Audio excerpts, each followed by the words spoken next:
If you spend a good chunk of money on a brand video, watched it land at 200 views, then quietly disappear into the content abyss, never to see a dollar back on your investment. I'm here to give you the video marketing framework that's gonna save you from that ever happening again. In the next 10 minutes, I'm gonna walk you through 3 things that separate brands' compounding pipeline from video and the ones quietly losing 6 figures a year on content that goes nowhere. I'll tell you about a client who done 22 shoots in 2 years and couldn't name their best performing video. I'll give you a 30-second test you can run on any video in your library tonight to know whether it's actually mapped to a buyer or if it's just an expensive decoration. And the third thing is the move almost every marketing leader nods along and completely fails to apply. Stay with me through that one. Quick context on who I am and why I'm telling you this. I'm Julian Tillotson, founder and CEO here at INDIRAP. Over the last decade, we've delivered over 20,000 videos to 900 brands across 40 plus industries.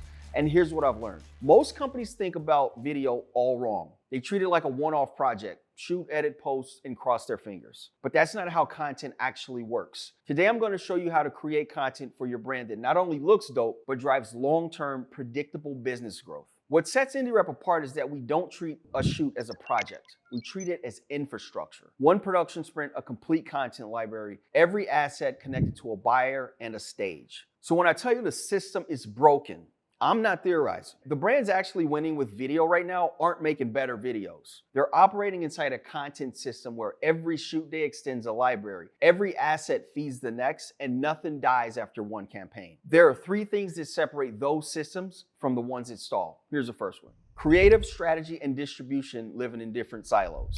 This is the most common fail I see, and it's not a personality problem. It's an org chart problem. Creative makes a video, does great work, it's beautiful. They're focused on craft. Strategy didn't shape the brief, so the video isn't pointed at a specific buyer or a specific stage. Distribution didn't know it was coming, so when it lands, there's no plan to push it out to the right audience at the right moment. The result is a great looking video that exists in isolation. It's siloed, it's by itself. It gets posted, it collects dust. And the next quarter, someone's like, we should do another video. And the cycle starts again. Real life example. We had a client who just created a brand film with another agency about 3 weeks before our first call, our discovery call. Beautiful production. It was one of the better corporate brand films I'd seen that year. They were proud of it. When I asked who'd planned the rollout, the answer was nobody. The agency delivered the video to the marketing team. The marketing team posted it to LinkedIn and their homepage. There was no email plan, no paid amplification, no sales enablement assets, no integration into their CRM, no follow-up content. The video was it. That was a deliverable. The video was also the rollout. 200 views in the first month, and it basically was dead in the water after that. The fix isn't bigger budgets. The fix is one conversation about content strategy, creative, and distribution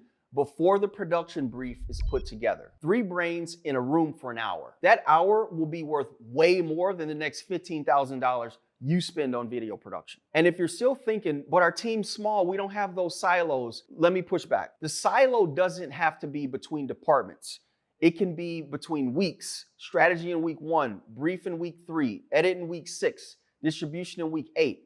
By the time the video goes out, the original intent has drifted. Same outcome, different cause. Now this next one's the thing that turns we keep doing video into either we own a content library or we burn $500,000 and nobody can tell me what we got. Video gets treated as a project. It should be treated as infrastructure. The project starts, ends, gets a deliverable, and resets to 0. That's how most brands think about video. Each shoots its own thing. It's a one-off. Content infrastructure is totally different. Infrastructure is built once, generates value continuously, and gets extended over time. This is the client example I talked about earlier. We worked with a client a couple years ago who done 22 shoots in about 2 years. 22. Spent close to $1 million. When I asked what their best performing video was, nobody had an answer. The content was living all over the place. The assets weren't tagged. Half of them were sitting in someone's hard drive that had left the company. Compare that to another client. 6 shoot days in 2 years. But every shoot was planned as content infrastructure for their entire brand ecosystem, not a one-off project. They came out of those 6 days with 237 deliverable assets. Brand video, original social content, paid ad creative, photography, B-roll libraries, and long-form YouTube content. All organized, all mapped, all working. Same time horizon, less than half the production budget of the first example. Infinitely more powerful and effective for the brand as a whole. Sales, marketing, HR, ops, all locked and loaded with content that grows that business 24/7 while they're sleeping. That's not because one team's smarter, it's because one team treated the work as a project and the other team treated it as content infrastructure. Here's what makes this a CFO conversation, not just a marketing conversation. If you spend $500,000 on video over the past 3 years and you can't point out a single line in your pipeline that connects back to it, that's not bad luck. That's an asset structure problem. Real infrastructure builds equity. Project work evaporates. Here's a content red flag you need to watch out for. Have you ever sat in a meeting where someone shared this year's video numbers and everybody in the room nodded along with the numbers and didn't actually mean anything? Views, impressions, vague engagement metrics, the usual shit people talk about. Nobody asked the follow-up question because the follow-up questions makes the whole conversation uncomfortable. How many new customers did we get? How much did inbound increase? How many new hires did we get from that campaign? That meeting is a tell. That's the meeting where you find out whether your team has the right perspective when it comes to video strategy. If the numbers don't connect to a buyer, a stage, or a dollar, they're one-off project numbers. Watch for that meeting at your company. Third thing, the one I told you most marketing leaders nod along to and don't actually fix. The content isn't mapped to a specific buyer at a specific stage. When I ask who's this video for and I hear everyone or the marketing team or potential customers, that's not a target, that's an excuse. A real target sounds like this. A VP of sales at a mid-market B2B company who's done one video shoot before that didn't perform and is trying to figure out if they should run it back or hire differently this time. That's specific enough that the script writes itself. The platform decision writes itself.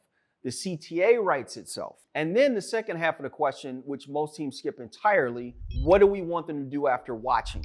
Not consider us, not be aware of us, a real next action. Book a call, download a worksheet, reply to this email, forward this to their boss. If you can't name that next action in one sentence, you're not making content. You're just making videos for fun. Now here's a test I promised you at the beginning. I call it the swap test. If I could take your competitor's logo, drop it into your video, and the video would still work for their brand, you don't have a mapped video. You have a generic video. And generic videos don't move pipeline. A truly mapped video has language, examples, and a CTA so specific to your business that no competitor could swap their logo in without it falling apart immediately. That's the bar. Most brand videos fail the swap test embarrassingly. The ones that pass are the ones that quietly outperform everyone else's content library. Here's what I do tonight. Pull up your best performing video and run the swap test. 30 seconds. If a competitor could drop their logo in it and it still works, you found the first thing to fix, and you found it for free. Then ask the harder version of the question for your whole content library. If we stop making videos tomorrow, what would keep working? If the answer is nothing, you don't have a content problem, you have a content infrastructure problem, and systems are fixable. If you found this content useful, click the subscribe button. I'll keep putting out new frameworks that will transform your business into a content powerhouse. And drop a comment with your swap test result. I want to know how bad it is. Until next time, I'm out.